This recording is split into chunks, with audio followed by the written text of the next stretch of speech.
The drama surrounding Christian Horner keeps getting better. Red Bull Austria wants to part ways with Horner, while the Thai branch is keen on retaining him. F1 Insider has shed more light on the behind-the-scenes happenings, with the whole situation turning into a Red Bull versus Red Bull affair. Keep watching to get all the juicy details. Christian Horner has been a hot topic for weeks now, with ongoing discussions about him.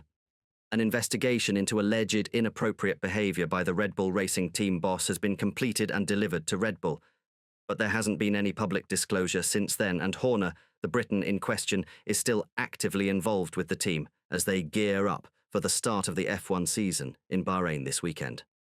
The situation has taken an unexpected turn for a kiss-and-tell scenario, as no real details have come out regarding the exact allegations against the Red Bull bosses.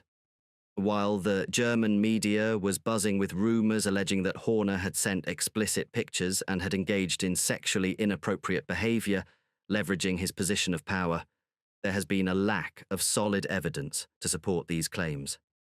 Another unusual aspect is that the name of the alleged victim has remained undisclosed, even on the internet.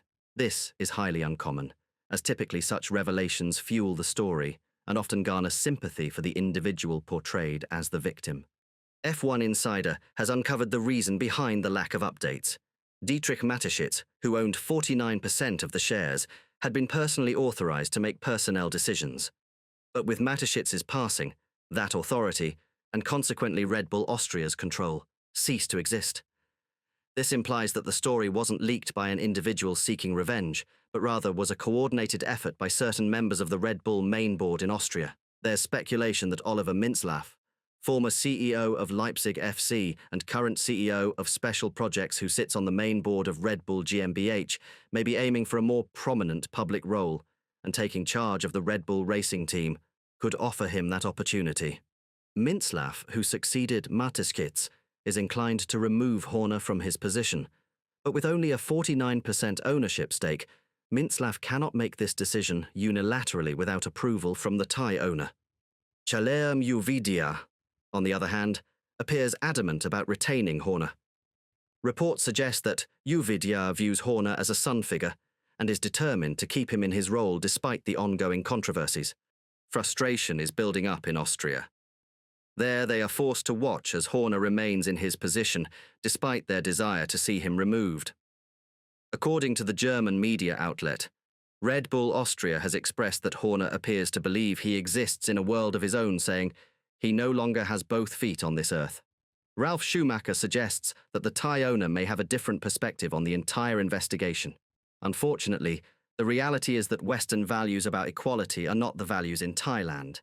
There, a woman's role is seen very differently.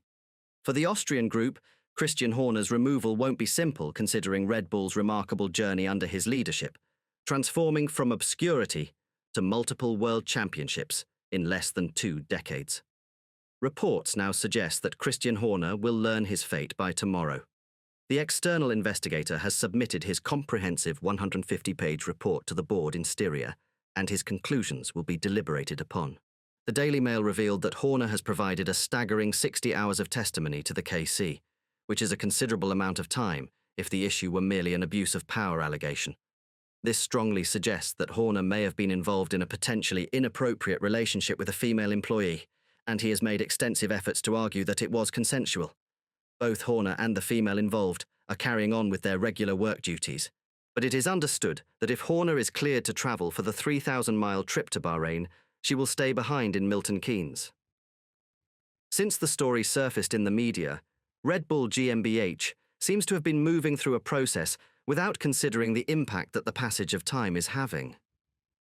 Ford, who are collaborating with Red Bull on developing their next-generation F1 power unit for 2026, have become more outspoken about the situation. Mark Rushbrook, global head of Ford Performance Motorsport, mentioned on Friday at Daytona International Speedway that Ford is awaiting the outcome of the investigation into Horner. As a family company, and a company that holds itself to very high standards of behavior and integrity, we do expect the same from our partners, Rushbrook said. It appears to us, and what we've been told, was that Red Bull is taking the situation very seriously, and of course they're worried about their brand as well, and that's why they've got an independent investigation, and until we see what truth comes out of that, it's too early for us to comment on it all.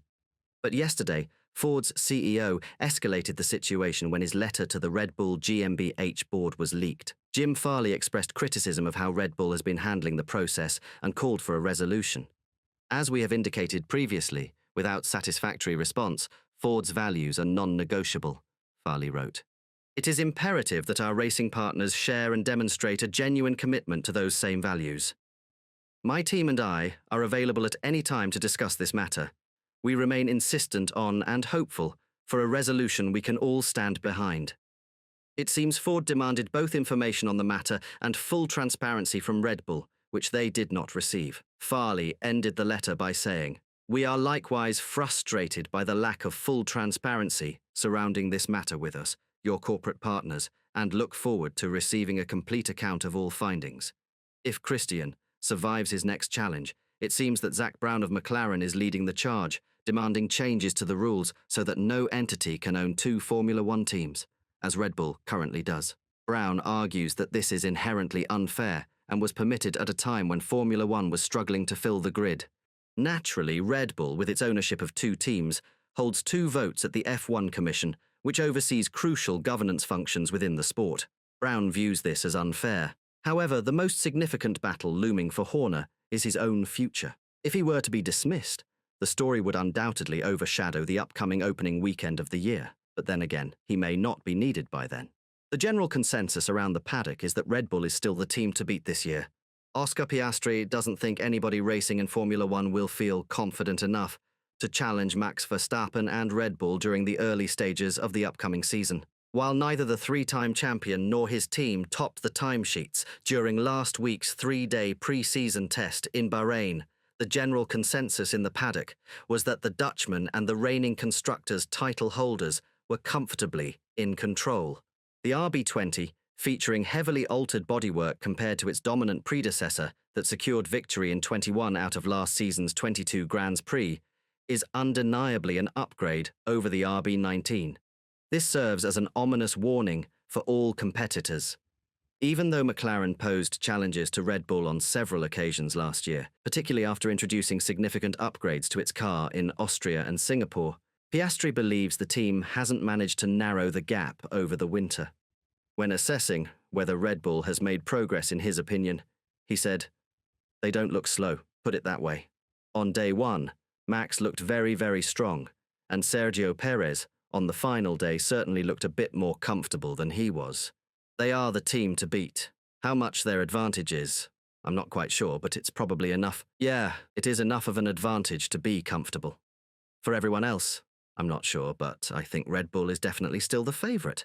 Piastri and McLaren teammate Lando Norris showcased consistent performances throughout the 3 days of testing, encountering only minor issues along the way. Team principal Andrea Stella has admitted that their technical department didn't fully address all concerns observed late last season during the winter break, but he emphasised that this pre-season showed significant improvement compared to the past 2 years. Regarding McLaren's position in the hierarchy ahead of Saturday's season-opening Grand Prix in Bahrain, Piastri offered hope by saying, "I'd like to think that we're somewhere towards the front of the grid. I certainly don't feel at the moment we're in a position to challenge Red Bull. I'm not sure anyone on the grid particularly feels that way at the moment, but I think we're somewhere towards the front. Without jumping to very early conclusions just with the past results around Bahrain specifically, and the handling limitations we've had in the past, it is not, on paper, a great circuit for us. It is pretty unique compared to the rest of the season, with the tarmac very different to a lot of places we go to now, so I'd expect it to still chop and change quite a lot, depending on the circuit characteristics. But it's very hard to get a read on where everyone else sits at the moment. I think the only pretty clear conclusion from everyone is that Red Bull looks strong.